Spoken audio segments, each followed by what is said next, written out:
భక్తి భాస్కర ప్రేక్షకులకు నమస్కారం. ఆది శంకర భగవత్పాదాచార్య విరచితమైన శివానంద లహరి స్తోత్ర వ్యాఖ్యానంలో మరొక శ్లోక వ్యాఖ్యానానికి మీకు స్వాగతం. శంకర భగవత్పాదుల వారు మనకి ఈ శివానంద లహరి స్తోత్రం ఆధారంగా ఈశ్వరుణ్ణి ఎలా అర్చన చేయాలి, అలాగే ఏ ఏ శ్లోకాలను పఠించి ఏ ఏ ఫలితాలను పొందాలి అనేటువంటి అనేక అంశాలను మనకి ఇందులో తెలియజేశారు. అలాంటి మరొక గొప్ప శ్లోకరాజాన్ని ఈరోజు మనం తెలుసుకోబోతూ ఉన్నాం. మనందరికీ క్షీరసాగర మథన ఘట్టం గురించి తెలుసు. అయితే ఆ పాలసముద్రంలో అమృతం ఉన్నదని, ఆ పాలసముద్రాన్ని చిలికితే అమృతం వస్తుందని, కాబట్టి దేవతలు రాక్షసులు కూడా ఆ పాలసముద్రాన్ని చిలికేరని, ఈ విశేషాలన్నీ కూడా మనకు తెలుసు. అయితే దాన్ని ఒక ప్రతీకగా చెబుతూ మన జీవితంలో మనం ఏం చేస్తే మనకి ఎటువంటి అమృతం వస్తుంది అనేటువంటి విశేషాన్ని ఇక్కడ శంకర భగవత్పాదుల వారు తెలియజేస్తూ ఉన్నారు. ఆ శ్లోకాన్ని వినండి. ఆమ్నాయాం బుద్ధిమాదరేణ సుమనస్సంఘా సముద్యన్మనో మంధానం దృఢభక్తి రజ్జు సహితం కృత్వా మధిత్వా తతః. ఆమ్నాయాం బుద్ధిమాదరేణ సుమనస్సంఘా సముద్యన్మనో మంధానం దృఢభక్తిరజ్జు సహితం కృత్వా మధిత్వా తతః. సోమం కల్పతరుం సుపర్వసురభిం చింతామణిం ధీమతాం.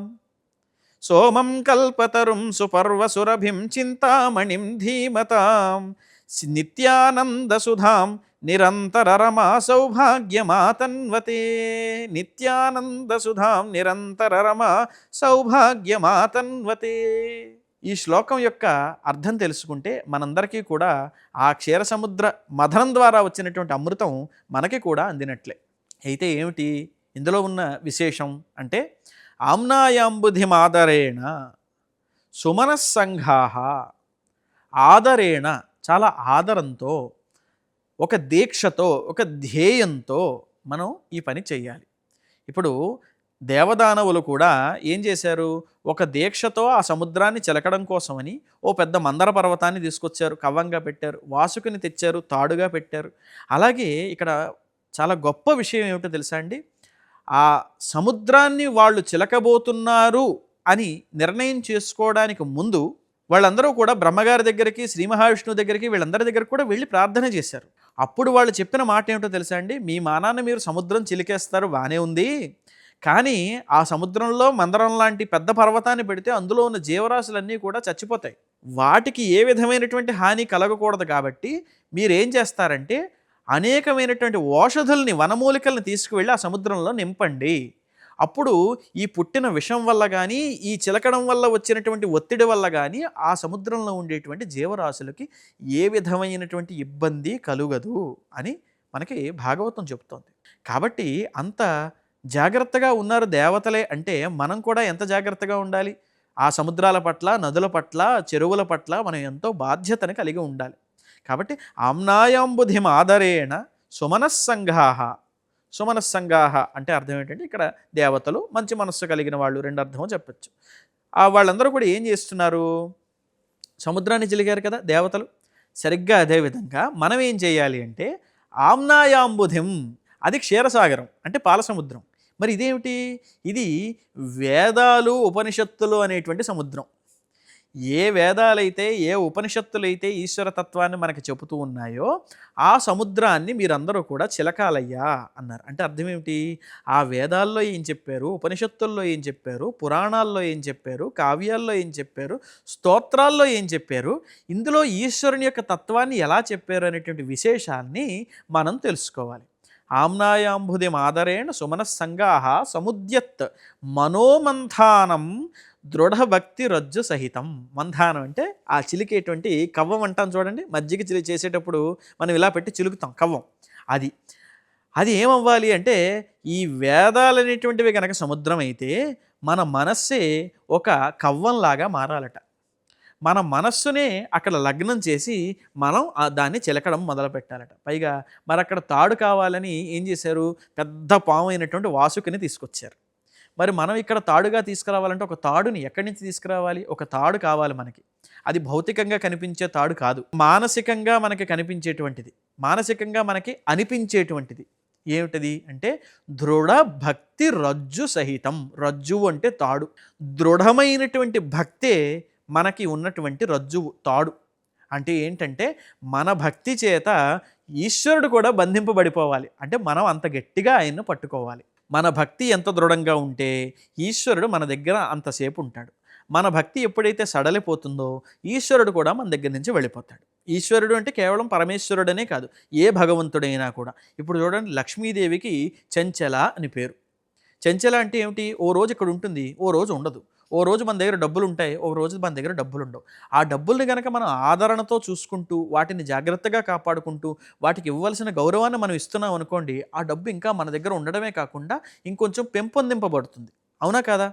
సరిగ్గా అదే విధంగా మనం కూడా ఈ వేదశాస్త్రాల్లో చెప్పినటువంటి ఈశ్వరతత్వాన్ని తెలుసుకోవడం కోసం మన హృదయంలో కవ్వాన్ని పెట్టుకోవాలి. మన మనస్సే ఒక కవ్వంగా పెట్టుకుని దాన్ని చిలకడం కోసం ఒక తాడుని కట్టాలి. ఆ తాడే దృఢ భక్తి రజ్జు సహితం. దృఢంగా ఉన్నటువంటి తాడు, గట్టిగా ఉన్న తాడులాగా మన భక్తి నిలబడాలి. ఈ తాడుతో ఎవరిని కట్టేయాలి? ఈశ్వరుడి పాదాలని కట్టేయాలి, ఎక్కడికి వెళ్లకుండా మన ఇంట్లోనే ఉంచేసుకోవాలన్నమాట. కాబట్టి దృఢభక్తి రజ్జు సహితం కృత్వా మధిత్వా తతః. ఒకవేళ అలాంటి హృదయం అనే కవ్వాన్ని, భక్తి అనేటువంటి తాడుని పట్టుకుని ఈ వేద సాగరాన్ని, లేకపోతే వాంగ్మయ సాగరాన్ని, లేకపోతే భక్తి సాగరాన్ని కనుక చిలుకుతూ ఉంటే అప్పుడు మనకి ఏమొస్తుంది అంటే సోమం కల్పతరుం సుపర్వసురభిం చింతామణిం ధీమతాం. ధీమతాం అంటే ధీమంతులైనటువంటి వాళ్ళు, బుద్ధి బాగా కలిగినటువంటి వాళ్ళు. అంటే ఎవరు? భక్తులైనటువంటి వాళ్ళందరూ, మనమే, ఇంకెవరో కాదు. కాబట్టి మనందరికీ ఏం ఫలితం వస్తుందయ్యా? మీరందరూ ఒకసారి ఆలోచించండి. క్షీరసాగర మథన ఘట్టంలో ఏమేమి వచ్చాయి? చంద్రుడు వచ్చాడు, ఉచ్ఛైశ్రవం వచ్చింది, ఐరావతం వచ్చింది, చింతామణి పీఠం వచ్చింది, కల్పవృక్షం వచ్చింది, లక్ష్మీదేవి వచ్చింది. సరే, ఎలాగో హాలాహలము వచ్చింది, అలాగే చిట్ట చివరికి అమృతము వచ్చింది. కాబట్టి ఇప్పుడు ఇక్కడ మనకు చేస్తున్నటువంటి ఈ వేదసాగర మథనంలో ఏం జరుగుతోంది అంటే ఈ భక్తి ఉన్న కారణంగా ఇక్కడ కూడా అవే వస్తాయి. సోమం కల్పతరుం సుపర్వసురభి అవే వస్తాయి. కానీ ఇక్కడ వేరే అర్థంతో వస్తున్నాయి. సోమం అంటే అక్కడ అర్థం సోముడు అంటే చంద్రుడు అని అర్థం. నిజంగా పాల సముద్రంలో అయితే చంద్రుడే వస్తాడు. అదే ఇక్కడ సోముడు అంటే స ఉమ అని అర్థానికి స ఉమ అని కలిపితే సోమ అవుతుంది. ఉమాదేవితో కూడుకున్నటువంటి ఈశ్వరుడికి సోముడు అని పేరు. మన హృదయంలో మనం ఎప్పుడూ కూడా ఆ ఈశ్వరుని పట్ల దృఢమైన భక్తిని కలిగి ఉండి నిత్యము కూడా ఈశ్వరారాధన చేస్తూ ఉంటే మన కోరికలు ఎందుకు నెరవేరవో చెప్పండి. ఆ నెరవేర్చడానికి ఎవరు వస్తారంటే సాక్షాత్తు పార్వతీదేవితో కూడినటువంటి పరమేశ్వరుడు వస్తాడట. కాబట్టి సోమం కల్పతరుం, ఆయనే కల్పవృక్షం. ఇంకా ఆయన మించిన కల్పవృక్షం ఎవరు ఉంటారు? కల్పవృక్షం అంటే ఏంటంటే ఏ కోరిక కోరితే ఆ కోరికను మనకు అనుగ్రహించేటువంటి దాన్ని కల్పవృక్షము అంటారు. దాన్ని దివిజ శాఖి దేవతా వృక్షము అంటారు. ఇది ఎక్కడ ఉంటుంది? ఇంద్రుడి ఆస్థానంలో, ఇంద్రుడి వనంలో ఉంటుంది, స్వర్గంలో. కాబట్టి ఈ ఈశ్వరుడే మన ఇంట్లో ఒక కల్పవృక్షంలాగా మారిపోతాడట. అందుకే కామధేనువు వానింటి గాడి పసరము అల్ల సురశాఖి వానింటి మల్లె చెట్టు అన్నాడు కదా మాదయ్య గారు మల్లన్న. నీలకంఠుని శరముపై నీళ్లు జల్లి పత్తి రిసుమంత ఎవ్వాడు పారవైచు కామధేనువు వానింటి గాడి పసరం అల్ల సురశాఖి వానింటి మల్లె చెట్టు. ఎవడైతే ఈశ్వరుడి శిరస్సు మీద అంటే శివలింగం మీద చెంబు నీళ్లు పోసి భక్తితో అభిషేకం చేస్తాడో, ఎవడైతే ఆ శివలింగం మీద బిల్వపత్రాలతో అర్చన చేస్తాడో అటువంటి వాడి ఇంట్లో పెరటి చెట్లు, మన ఇంట్లో చూడండి పెరట్లో అరటి చెట్లు ఉంటాయి, లేకపోతే ఏదో వంగ మొక్కలో ఏవో వేసుకుంటారు, బెండకాయలో ఏవో వేస్తుంటారు, టమాటాలు, అవన్నీ కోసి కూర వండుకుంటాం కదా మనం. అలాగా మన ఇంటి పెరటి వృక్షంలాగా కల్పవృక్షమే వచ్చి మన ఇంట్లో ఉంటుందట.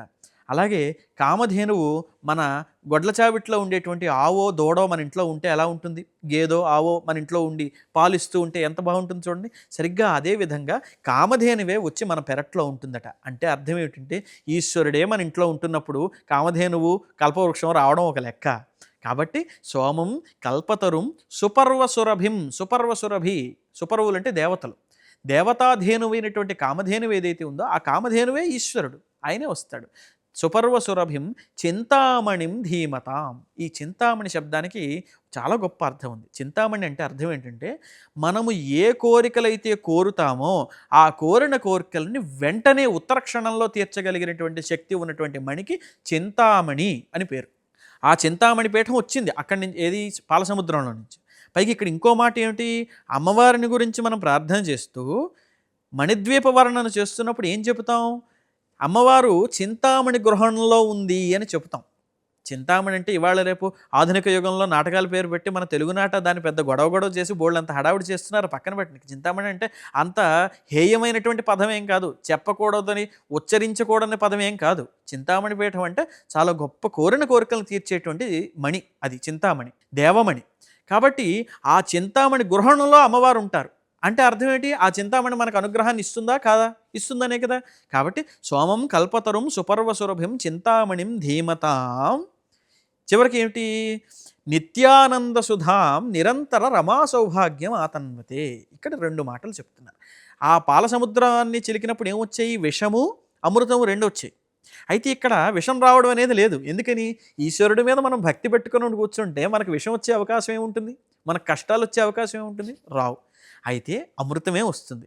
తర్వాత సౌభాగ్యం కూడా వస్తుంది. అంటే లక్ష్మీదేవి అక్కడ వచ్చింది కదా, లక్ష్మీదేవి. అయితే అక్కడ వచ్చిన లక్ష్మీదేవి వేరు, ఇక్కడ రాబోయే లక్ష్మీదేవి వేరు. ఏమిటి తేడా అంటే నిత్యానంద సుధాం, అక్కడ అమృతం వచ్చింది, అదందరికీ దేవతలకు అందరికీ పంచిపెట్టారు, అది వేరు. కానీ మీరు గమనించండి, అక్కడ దేవతలందరికీ కూడా అమృతం పంచిపెట్టినా, వాళ్ళెవరికీ కూడా మరణం లేదని చెప్పినా, ప్రళయకాలం వచ్చేటప్పటికీ ఆ దేవతలందరూ కూడా ప్రళయకాలంలో లయమైపోతారు. కేవలం సప్తర్షులు, కొన్ని ఓషధులు, ప్రజాపతులు, ఇలా కొంతమంది మాత్రమే వాళ్ళు మిగిలి, తర్వాత కల్పాంతం అయిపోయి తర్వాత కల్పం మొదలైనప్పుడు వాళ్ళు సృష్టిని ప్రారంభం చేయడానికి వీళ్ళు మాత్రమే ఉంటారు. కాబట్టి ఇక్కడ మీరు గమనిస్తే నిత్యానంద సుధాం అన్నప్పుడు వారు అమృతం తీసుకున్నా కూడా వారికి ఎక్కడో దగ్గర అంతం వస్తుంది. కానీ ఈ శివభక్తి పరాయణులైనటువంటి వారు ఎప్పుడూ కూడా ఆ ఈశ్వరార్చన చేస్తున్న కారణంగా నిత్యమైనటువంటిది ఆనంద సుధ వస్తుంది. ఈ ఆనందానికి ఎక్కడా కూడా అంతము లేదు. అందుకే ఇది శివానందలహరి. కాబట్టి నిత్యానంద సుధ, నిత్యమైనటువంటి ఆనందమైనటువంటి అమృతాన్ని మనం ఈ శివభక్తి ద్వారా మనం పొందుతాం. శివానందలహరి స్తోత్ర పారాయణం ద్వారా పొందుతాం. నిరంతర రమా సౌభాగ్యమాతన్వతే. ఆ రోజు కూడా రమాదేవి వచ్చింది, అంటే లక్ష్మీదేవి. కానీ ఆ లక్ష్మీదేవి విష్ణుమూర్తిని చేరుకున్నది. కానీ ఇక్కడ వచ్చేటువంటి రమ, అంటే ఇక్కడ వచ్చేటువంటి లక్ష్మి అటువంటి లక్ష్మి కాదు, నిరంతర రమా సౌభాగ్యం, ఇది శాశ్వత లక్ష్మి. మరి ఉన్న లక్ష్ముల్లోకెల్లా శాశ్వతమైన లక్ష్మి ఏది అంటే మోక్షలక్ష్మి. అటువంటి మోక్షలక్ష్మి మనల్ని వరించాలి అంటే, మనందరం కూడా మోక్షలక్ష్మి అనుగ్రహానికి పాత్రలు కావాలి అంటే, శాశ్వతమైనటువంటి దృఢమైనటువంటి ఈశ్వర భక్తి పరాయణులకు మాత్రమే నిరంతరమైనటువంటి ఆనందసుధ, నిరంతరమైనటువంటి మోక్షలక్ష్మి కలుగుతాయి అని ఆ ఫలితాన్ని ఈ శ్లోకంలో శంకర భగవత్పాదాచార్యుల వారు తెలియజేస్తూ ఉన్నారు. కాబట్టి ఎవరైతే ఈ శ్లోకాన్ని చదువుతారో, ఎవరైతే ఈ శ్లోకాన్ని వింటారో వాళ్ళందరికీ కూడా శాశ్వతమైనటువంటి ఆనందము, శాశ్వతానందప్రదమైనటువంటి మోక్షము కూడా తప్పక సిద్ధిస్తాయి అనేటువంటి విశేషాన్ని మీ అందరికీ కూడా తెలియజేస్తూ ఇంతటితో స్వస్తి. నమస్కారం.